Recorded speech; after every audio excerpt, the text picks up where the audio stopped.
Hey, so this is the Drunkalogues, a podcast about addiction and recovery in which each guest shares their version of how it was, what happened, and how it is now, and then endures a half-hour Q&A at the hands of your host, Nick Morton.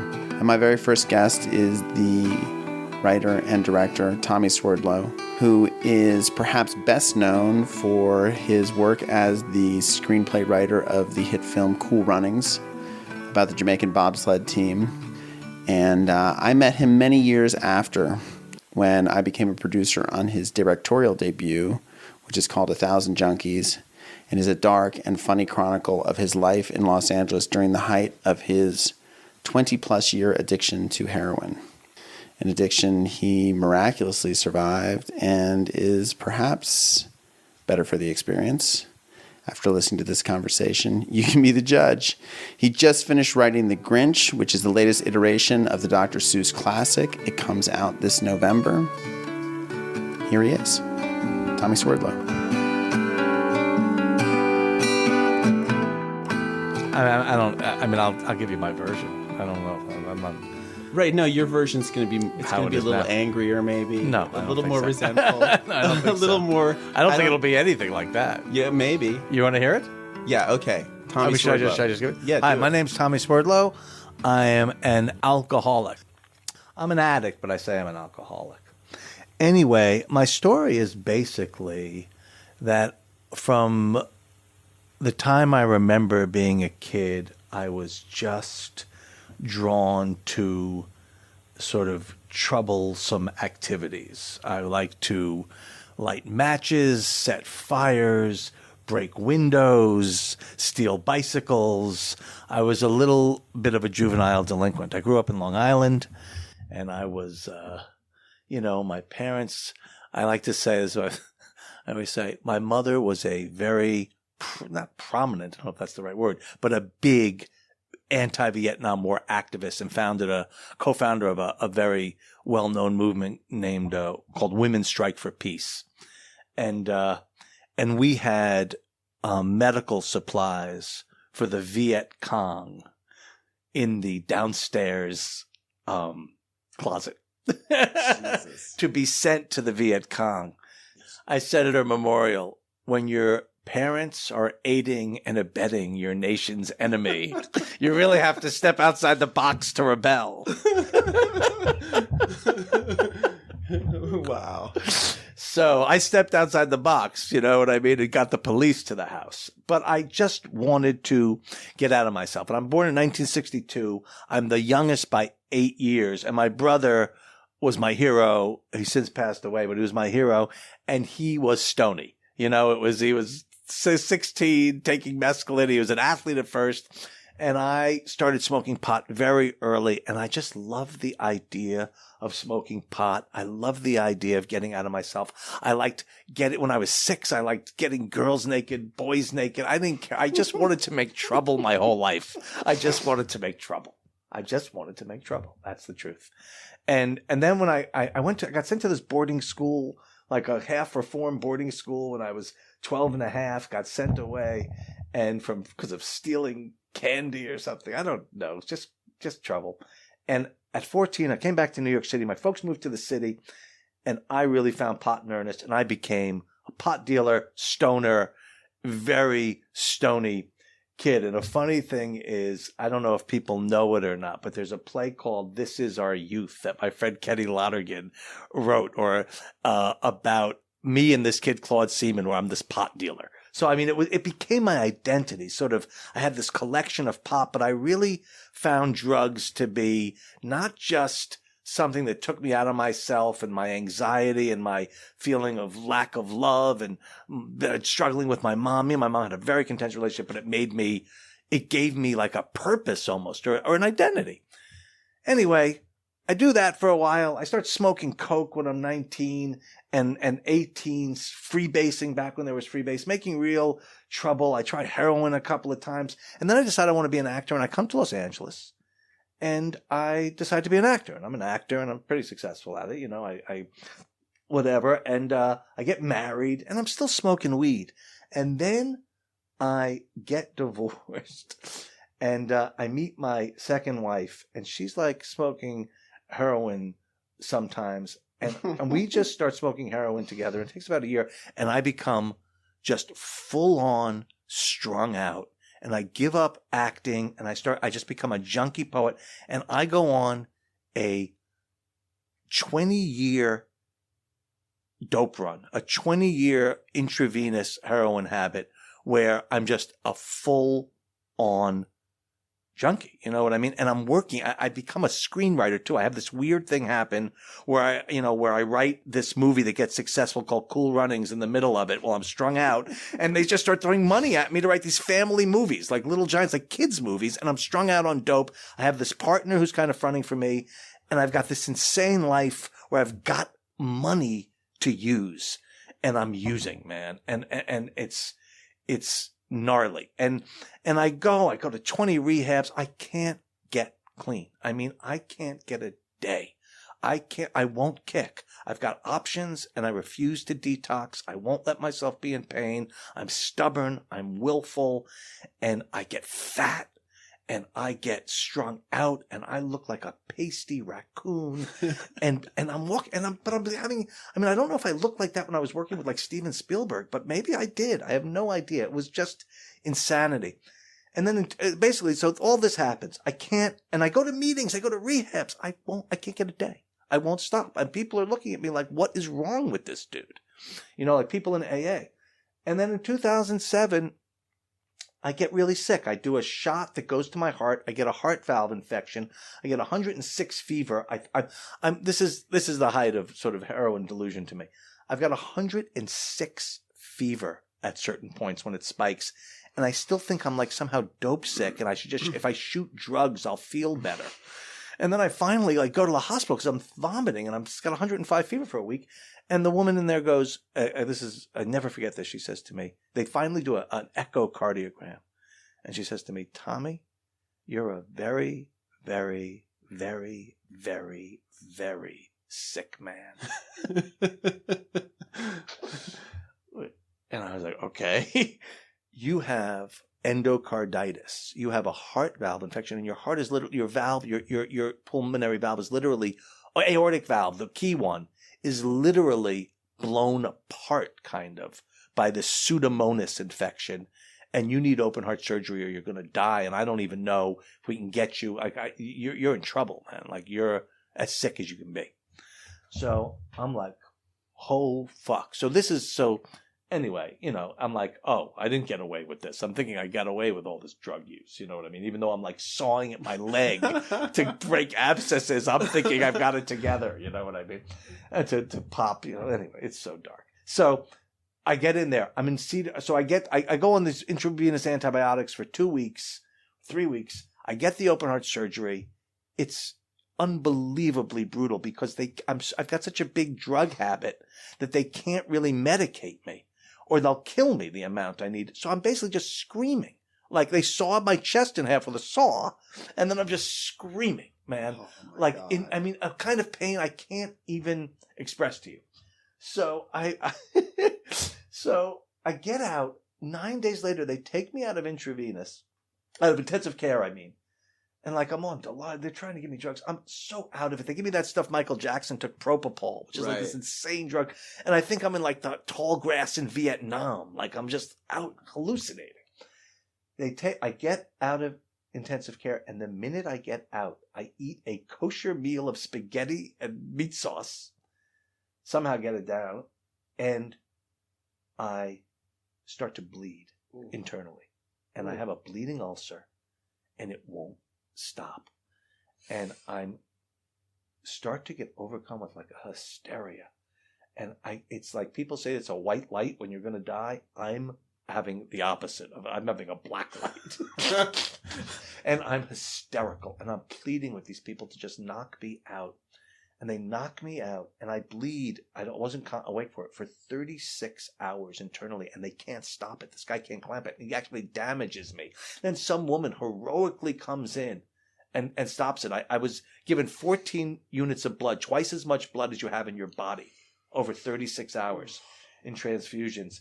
They do some emergency duodenum surgery on me. They save me. I end up 66 days in Cedar-Sinai. And And I come out and I'm convinced my life is over. I'm like, oh, you ruined your life. You ruined everything. Like, you had everything and you destroyed it, and you are going to have a cripple's life for the rest of your life. Turns out, and for at end, I'm on 180 milligrams of methadone, like, to just be functional. And then I start going to AA meetings. And then, I somehow, I'm sleeping a lot, but I start going to meetings because I've been to meetings and I have people who care about me. And over 4 years, I get off 180 milligrams of methadone going to meetings, which people don't like. People don't like it when you're in programming on methadone. But I was, and I was honest to some people and whatever, But I did it. And then I went and kicked it, Brotman, the last 5 milligrams. And I slowly sort of came back to the world. You know what I mean? I mean, methadone is its own insane drug. All I can say about methadone is I had so the part of the story that I didn't tell is, I guess I'll tell it because it's gnarly, and I guess this is fun because it's a radio podcast, I had bad veins. So I ran out of veins and I started shooting in my shin, and I developed a large open wound in my shin from shooting at it that I could actually shoot up in. So I would shoot up in an open wound in my shin for 8 years. And I had this bandaged giant, like 4 inches, from top to bottom, a giant, and I have a scar, my shin is like missing. And a couple of times I would wake up and ants would be swarming it, who would come from the bathroom, like the Amazon jungle. And they would like eat it clean. They would like save it. It was like leeches, Anyway, that's where I'd gotten to, where I would wake up on, in what is, in Hancock Park in Larchmont, in a nice house with ants swarming a giant wound on my leg.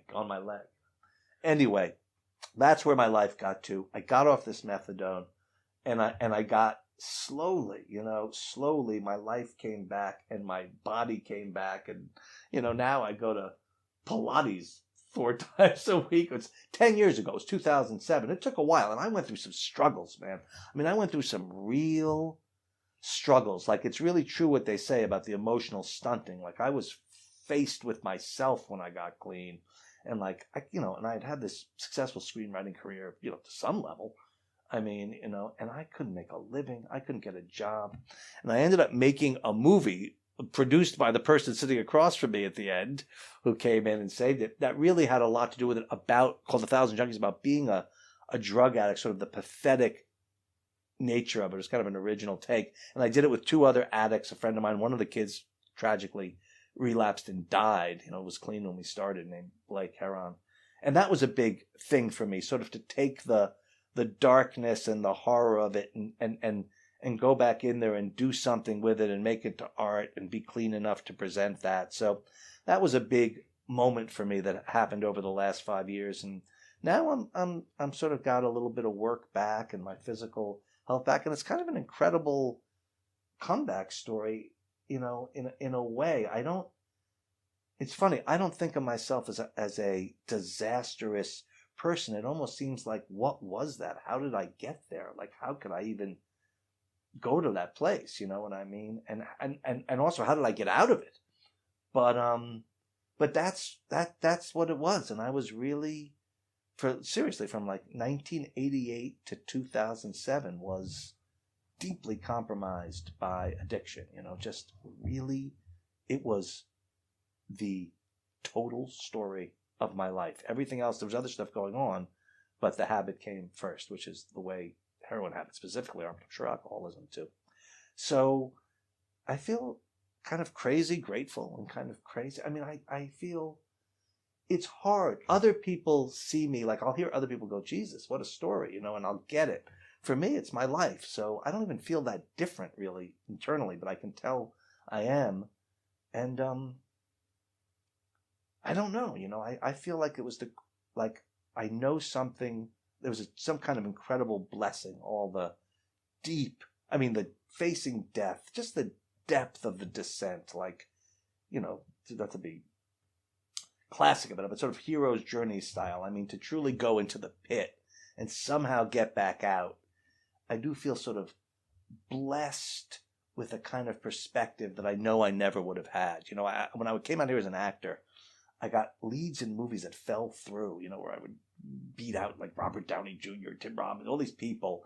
And the movies would always fall through. And I realized if I had become a movie star at 25 or gotten leads in movies, I would have been such an asshole. You know what I mean? Right. Because I'm arrogant to start with and a snob and superior. But this has tempered it. You know what I mean? And at least I am aware of what an asshole I am. I wonder, do you think, I think that's like 15 minutes, which is great. That's perfect. That's amazing. And I'm so glad to actually like, this is, this is the first one. So It's like, what is it going to be? And like, as long as I've known you, which has now been like, what, 4 years? Yeah, something like that. Yeah. I've never heard this whole story. So it's kind of, and one, I've heard bits and pieces of it, but to put it into a narrative where I'm like, oh, I kind of get it, is great to hear. I wonder, like, if you had gotten one of those roles, right? And you became Robert Downey Jr. I mean, was the same path inevitable, Probably worse. Yeah. I mean, I mean, it's, it's also, yes, I think I wouldn't have been able to handle that. And I think that's probably why maybe it didn't happen. And also, I think of being really lucky, just take it away from addiction, to the fact that, I was a writer, you know what I mean? And I would have, and it was like, I had a real reason for being, and like, I had a friend named Chris Rydell, who was Mark Rydell's son, and he told me his dad said, a lot of people can act, a few can direct, nobody can write. Right. So I don't mean that like I can write, no, I just mean like acting is something a lot of people can do. I mean, I don't think Robert Downey, I mean, those people are crazy talented, but I can do it. I'm sure I could have done it, but it was like I was protected from both the early success and the career choice, because like I found out with writing family movies, you know what I mean? Like when people start throwing money at you, it's hard to say no. Did you, in that period, like between recovery and success, but you mean recent success? Yeah. Yeah. Did you worry that like it was never going to come back? Like you were never going to come, sort of like, I mean, like I knew you in that period, and like you were healthy. Like we played tennis all the time, and like you're doing shit. And well, that you caught me when at least I was like, had the movie and I had taken some action. Right. But the financial, like the amount of no that I got for a period in terms of sort of going, hey, I had this, I can do this thing. I know how to do this. I wrote, I wrote this movie everybody loves. Isn't that worth something? Come on, give me a fucking break. And people were like, we don't give a shit, dude. We don't care. Like, and it would just ended up being so much no. And I would get close, or someone would hire me for a little this or a little that. And I did things that were cheap, but I just couldn't make a living, to tell you the truth. Yeah. I couldn't make money. And it was humbling, and it was, and I struggled, man. And I struggled with feeling like a loser and like a piece of shit and all that stuff. And you made this movie, and like, to me, I talk about the movie a lot, 1,000 Junkies, because like it to me is like the quintessential act of recovery. It is like, it's an act of faith, to just, I'm going to fucking start to cry. This is crazy. I don't know what the hell's happening to me. Sorry, the podcast host is not supposed to cry in the middle of the podcast.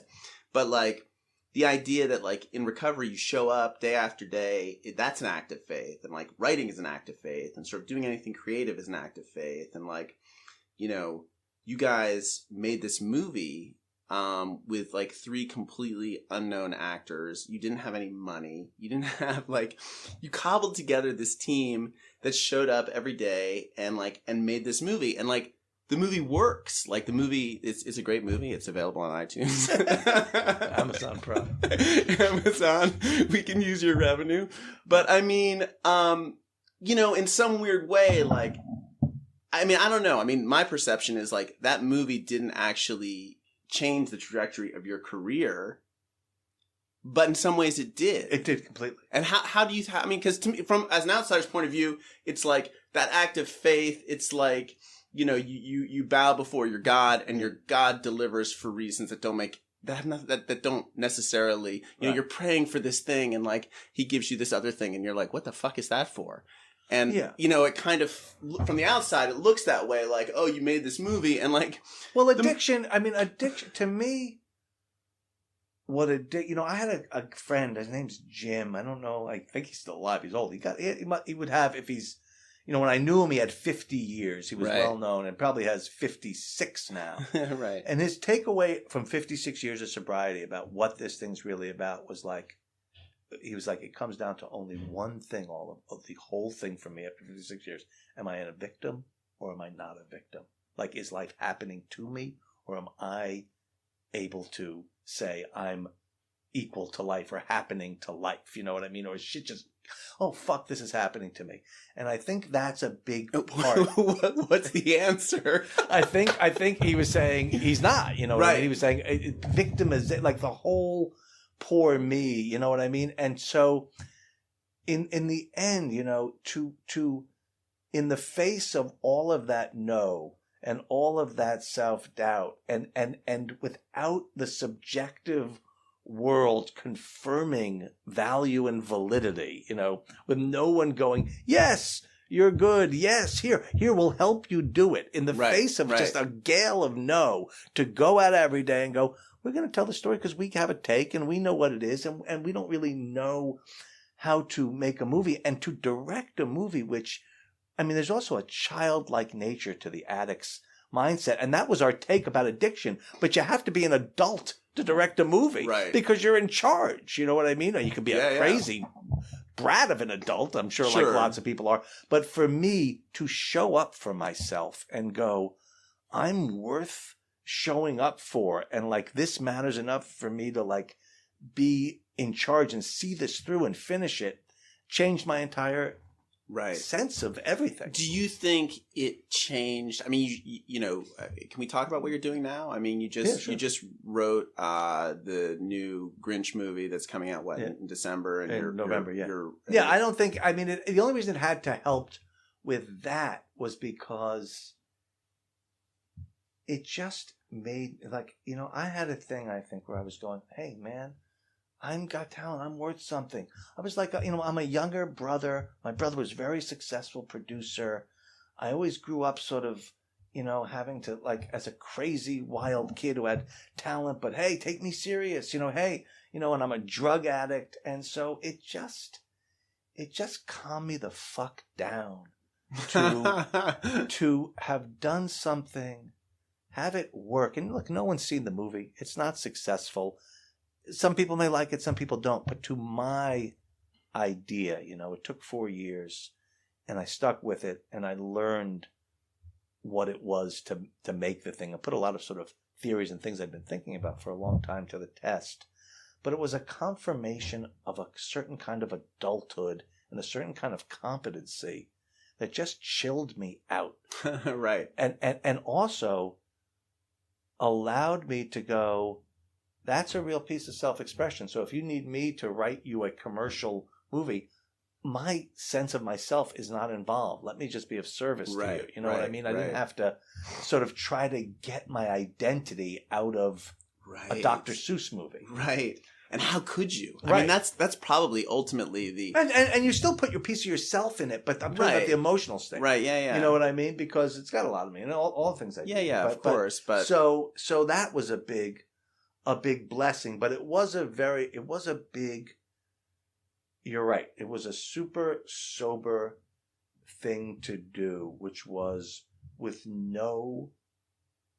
not just no guarantee of success or decency or it working, but with nobody going, here's a check. Now you've got an expectation. When people have expectations of me, I'm usually able to show up. You hired me. I better do this or I'll get in trouble.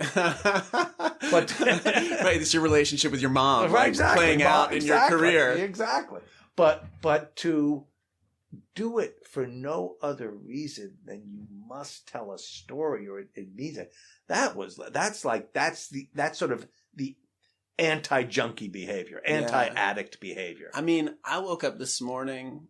I went to an AA meeting, but before I got to the meeting, I was in a panic.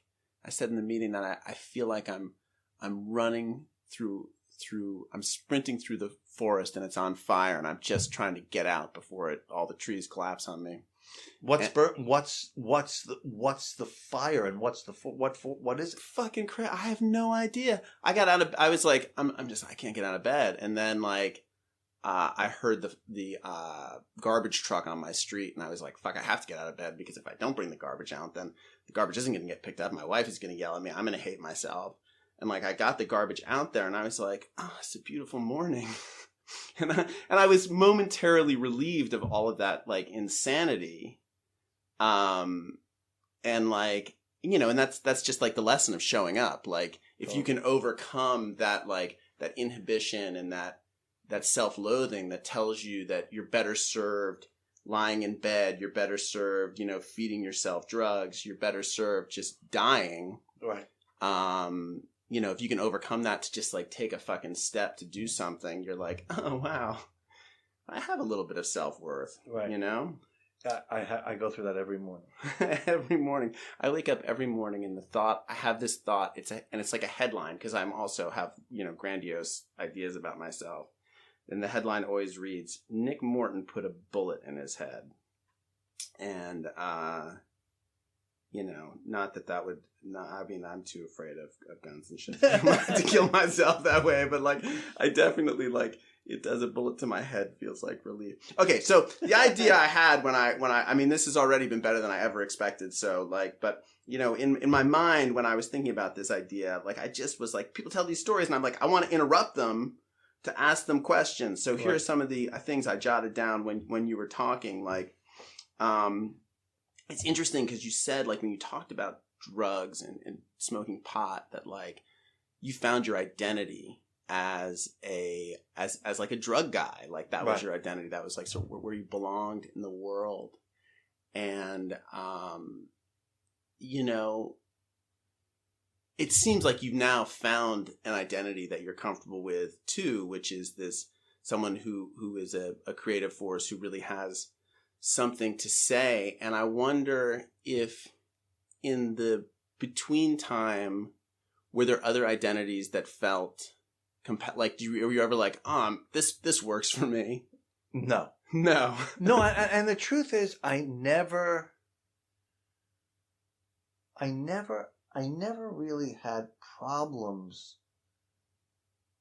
with identity. They just were always I think identity is even the wrong word. What it gave me was a kind of interesting career to both be unique and self-loathing and self-destructive at the same time. Right. Like I really think of heroin addiction specifically. I mean, the pot thing was just, you know, I was stony and whatever and fuck everybody and being rebellious. But heroin addiction really is a radical, like people will say, hey, all the time you'll hear people in life going, hey, you know, other kinds of addicts, even regular people, hey, I wasn't shooting heroin in my arm. Right. That's like the be-all, end-all. Sure.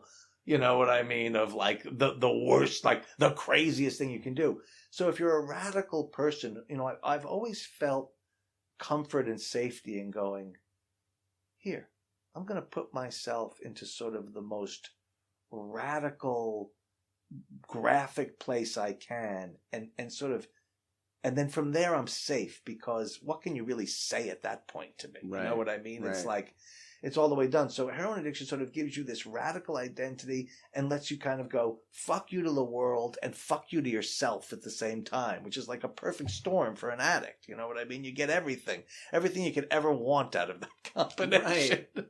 You know what I mean? It's funny because it's also a little bit like the same level of like letting go that you have to find for peace in sobriety.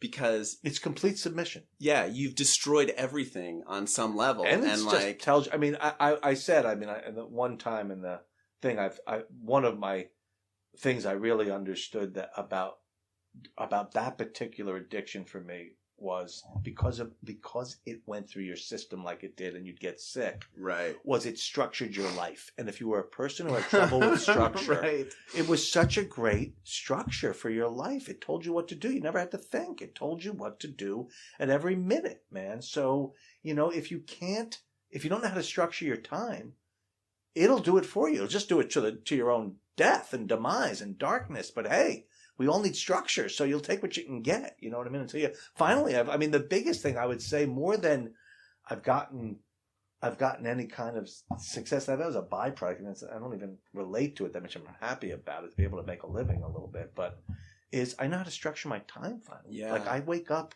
and I go to a coffee shop and I write, or I wake up and I take more actions that make me feel good than that make me feel bad. Or that I'm under the illusion that make me feel good, but end up making me feel bad. Right. That's the shift. I actually do things now more than I do more things that help me than hurt me. Let me ask you something. I feel like one of the great sales tools of AA in particular is this phrase, fear of economic uncertainty will, I don't know, go away or something. Like, have you experienced that fear is gone? Well, even though you have you've got some economic stability, but the fear. But it's not. The truth is, I learned how to live on very meager means, and so. I don't. Are you still living in the same place when you were I still live in the same place. So you've got this dough rolling in, but you're still. Yeah, I'm sure if the gig went away, I could be financially. I don't go. Let me be honest about it. I don't go to many AA meetings anymore. Although I do like them. We miss you. Well, thank you. When I go, but I think I have just a sort of, I don't know what it is. I just, it's a little, it's not there's anything wrong with it. It's just I get around that many people saying that many similar things, or sort of a common belief. Like I don't always enjoy it so much anymore, but I do carry it with me, and I do consider all the people I know are in programs of one kind or another. Yeah. Everyone, my sponsor's a big part of my life. I call them. It changed my life, and I sort of live my life out of the principles. Those guys, you met those guys in 1,000 Junkies. Yeah, exactly. Was that an AA meeting or was that an NA meeting? Yeah, that was an AA meeting. Is there like an NA world in LA? I say, I have this. Yeah, there is an NA world, and not to be crude, but as I say, I have a line in a book I wrote that goes, NA went to prison, AA went to college. That's pretty funny. So Hollywood NA it's great. It's just wild, man. It's just wild. I'm so sort of cynical about that sort of groupthink thing. I've always steered away from it. when I was in high school, I was anointed the biggest pot smoker in the 11th grade, and it came with a bunch of trophies that you put in your room. It was an invitation to get thrown out of school, but somehow I didn't get thrown out of school. But the minute I was part of that club, I was like, I hate this club. It made me uneasy to have to live up to these other pot smokers' expectations. And and I was sort of discovering at that point that really I just wanted to drink. I just wanted to get fucking blotto on vodka. That was really just peace. But the way people talk about AA, I always figured that going to AA was some sort of erotic experience. I figured there must be something everyone you must literally get a boner from being in there, but you don't. There's nothing erotic about that experience, but I do find it reminds me to be grateful, and I forget that, and that's sometimes that's enough to just keep me through the day. All right, so where are you eating this kosher spaghetti? In Cedars-Sinai.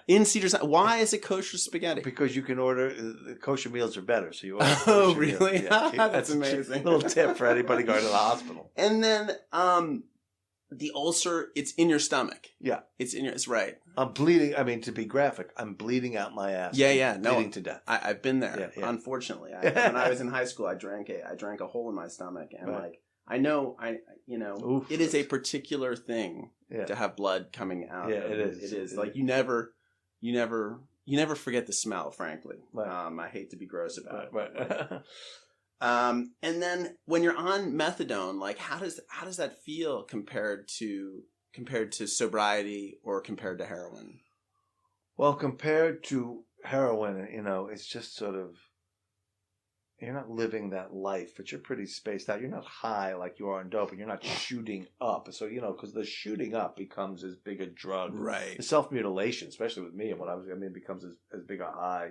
It becomes like cutting, I think, a little Well, bit. and also, in your movie, you talk about like the inordinate amount of time that you spend trying to score, and I guess when you're on methadone, you're no longer trying to score. You're just and you're taking. I was taking like occasional benzos, but I mean, obviously not real thing. But the amazing thing about methadone, I remember, is 1 milligram is a huge amount. Even when you're on 1 milligram, the difference between that and being on none is incredibly huge. You know what I mean? And it was a slow kick, but it's just amazing also in terms of getting clean. Like, I wanted to get clean, and I was on 5 milligrams, and I went to Brotman for a week.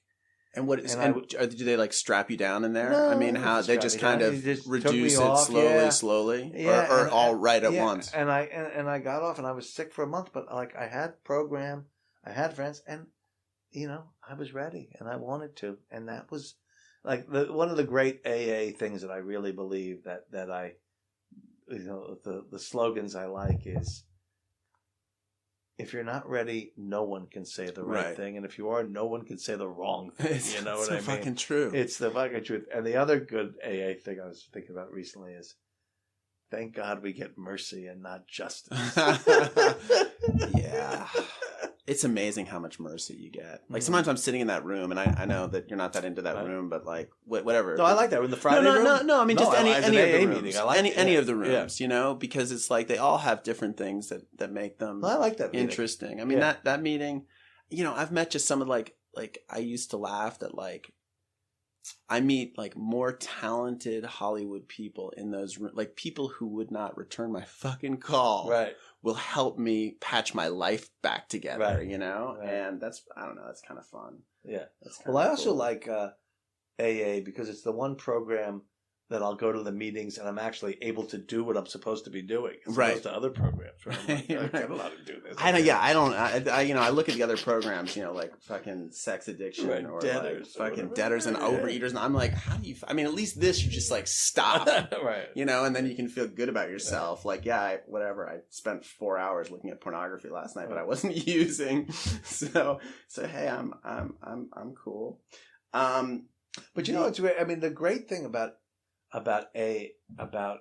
like, if you, whatever you deal with AA, however you feel about whether you go or not, and I think it's true what that guy Jim said, and the victim or whatever, but just the idea of sort of going, when it comes down to it, the whole what's my part, you know what I mean, and sort of that part of the program is so, it's just makes you not at the mercy of the world. What I mean? It's just so great.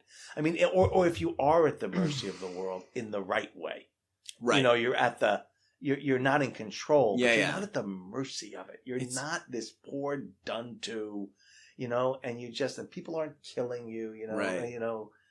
I mean, it's just a great. It's really interesting, I mean, and it's like funny. I was having a conversation with a friend of mine who was talking about when you do your character defects, and why is it so defect obsessed and not asset obsessed, and why don't you also take inventory of where you're right and always why you're wrong? And I think it's because it's just alcoholics are just naturally arrogant, weird people. I mean, I wonder why. It was all. It's interesting when you think about what they came up with, sort of being pre-self-help, pre-affirmation, very religious, very like, I don't think they would invent the same steps today. I don't think they would be phrased the same way. You know what I mean? I don't think the words would be exactly the same. There God, would probably, I fucking hope not. Yeah. It would probably be more of a kind of a different kind of consciousness. There's something very religious, about, yeah, I mean, there's a very like dogmatic kind of like that. Certainly, the language is, it's almost like a, it's. I was gonna say it's Old Testament, but that's not really correct because it's very New Testament too. Right. But it's, but it does have this like sort of 50s religiosity about it. That's, And it's just sort of, there's a Buddhist expression, drive all blames into one, which means like just take everything onto yourself. And there is that part of it, which is in the end sort of, it's just endlessly going self-responsibility. Because alcoholics, I'm sure, that's just like, it's like Iceman cometh, it's like sitting around the bar complaining about the world. I mean, I love this idea of victimhood versus what's the opposite? I don't know. What would the opposite be of victimhood versus not being a victim? Yeah, being like active participant or something. Exactly. And like sometimes I wish that that long list of obligations that feels so sort of daunting and overwhelming to me just felt like a joyous little thing I was going to conquer. And like sometimes I can conjure up that fantasy and it's better. Like I'm going to put these things on my calendar because I know like that's what I have to do. Right. Otherwise I'm never going to show up for them. And it is what you said about waking up and taking the difference between what your head is telling you as you open your eyes and what your psyche feels like after you've taken the first action of the day is so insane. You know what I mean? It's so incredible. All right. There was one more note I saw on my list here, which was just Spielberg. What was the project that you were, So when I was working, the funny thing about Spielberg was I was on methadone when I was there. I had a little respite in like 1994, I think it was. 93, working on Little Giants. And we're AA, Showbiz AA. Where it's pre-email, I think. Or right, like just like 94. Yeah. So we're pre-email. Yeah, crazy, right? So we're he likes the first thing we do. We get hired on a weekly, back when they paid you weekly money. Man. And then he calls us up and he goes, "Do you guys have any real talent?" And we go over there, and my partner's talking to him, and I leave, and I just go, "I'm going to write a scene," and I just write a scene where the girl and Rick Moranis' character ultimately are going on a picnic that we're right. Right. Spielberg calls me that night or something from his beach house. Oh, that was good. He's very interesting. He's very hands-on. But I got so anxious during that shoot. I was walking around just clutching my neck. Like it got to me. What did he say when he called you? On the phone? Yeah. He just said those are good. I mean, he's like, "Oh, you do have talent." Yeah, I mean, basically. Right. He's very writer, It was weird, man. It was all I the one story I'll tell, like the one Showbiz story that was mind blowing to me was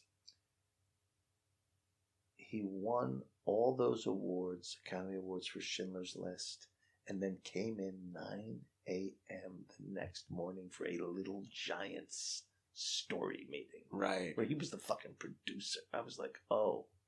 Right. This guy's insane. Yeah, right. It's like, I'm like, part of me is like, that's totally healthy. Like, on to the next thing. Like, what else are you going to do? It's all falling apart anyway. Right, exactly. And then part of me is like, jeez, like, let it go, dude. Right, exactly. Relax.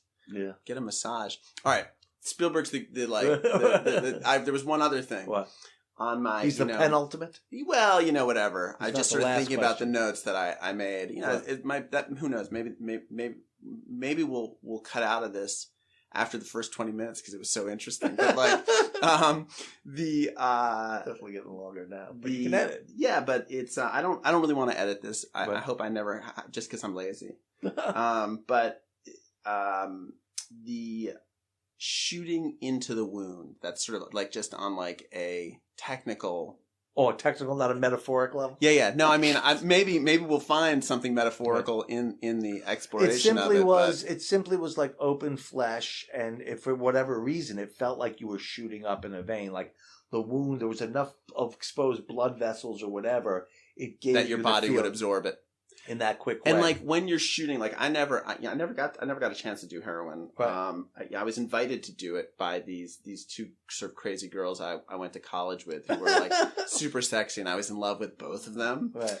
And at different times, and like neither of them were the least bit interested in me. I mean, I feel like I could see in their eyes just one thought: he has a small penis. Like I felt like that's all they saw when they looked at me.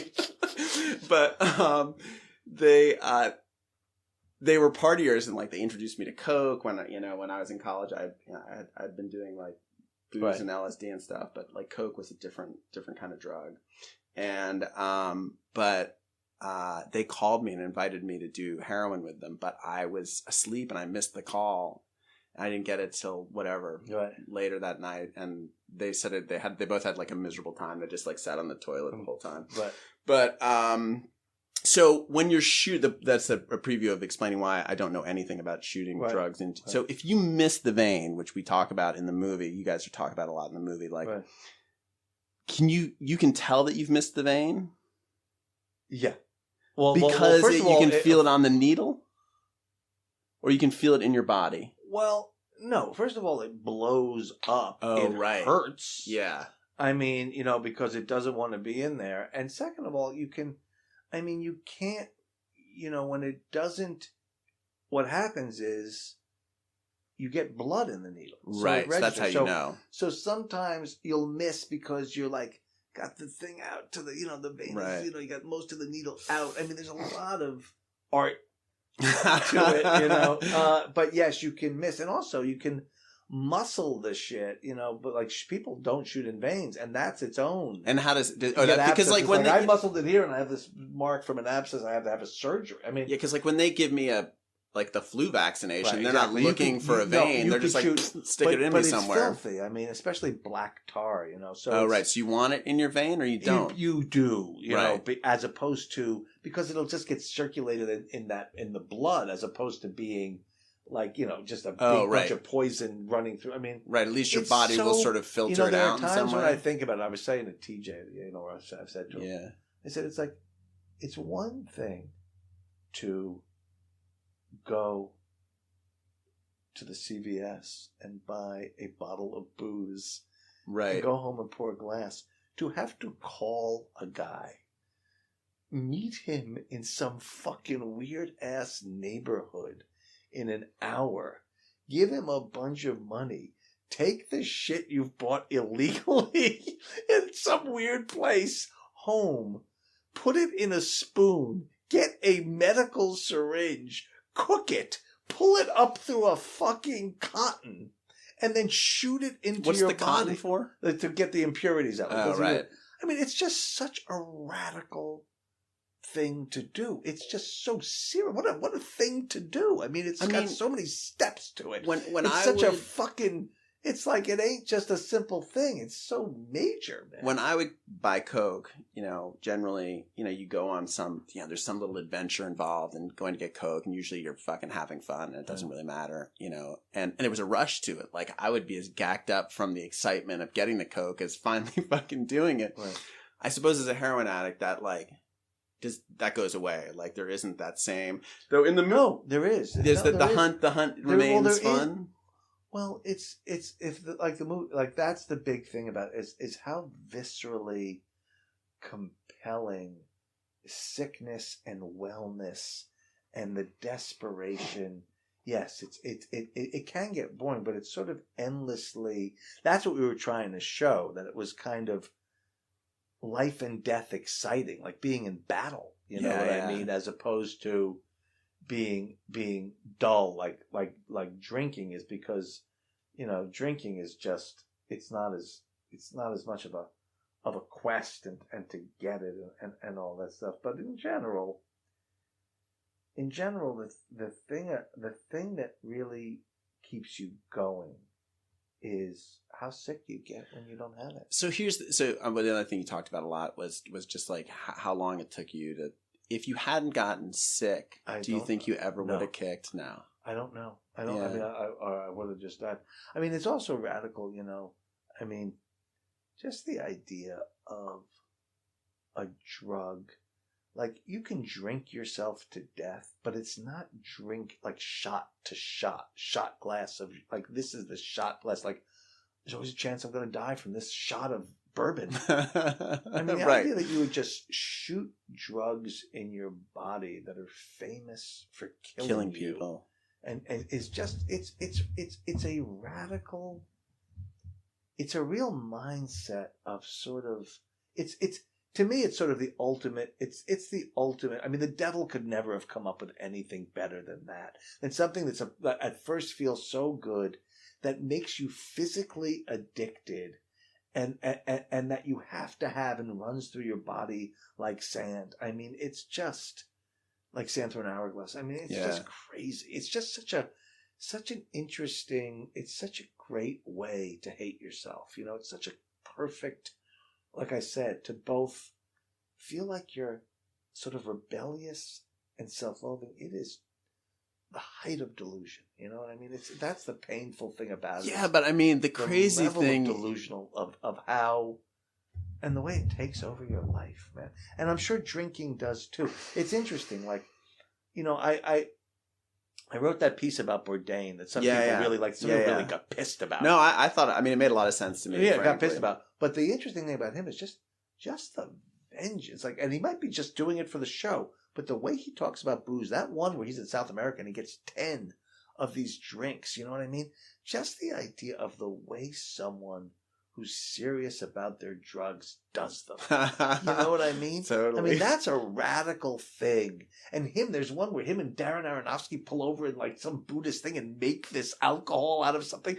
I mean, it's like your 16-year-old kids with their bomb. Love that shit. I mean, I definitely, when I was drinking and doing drugs, you know, it was like, I always felt like there was a difference between the way I did it and the way other people, I did it, you know, it was sacred to me, you know, there was a ritualism to it. And there was, you know, I was looking for God. Right. Exactly. Whereas other people were just like, whatever, being right. And being that was a big thing of our thing, was like, it really is a misguided looking for love, you know what I mean? Yeah. And I think, but I mean, I guess that's the ultimate challenge is once the chemicals are gone and you're just left with the crazy chemicals. Right. Bouncing around in your noggin, like those are some strong you're still fucking, you know, looking for God. Exactly. And I get really high on like a good paragraph, you know what I mean? I get ripped. Sure. My brain chemicals, and despondent when I don't understand it. All right. Well, hey, thanks very much for coming in. That was really great. I'm excited. Like, this is one in the can, and I think it's a good one. So we'll see what happens next. Hey, so if you've been enjoying this podcast, you can head over to my Patreon page and feel completely free to support the show with a modest contribution at www.patreon.com/thedrunkalogues.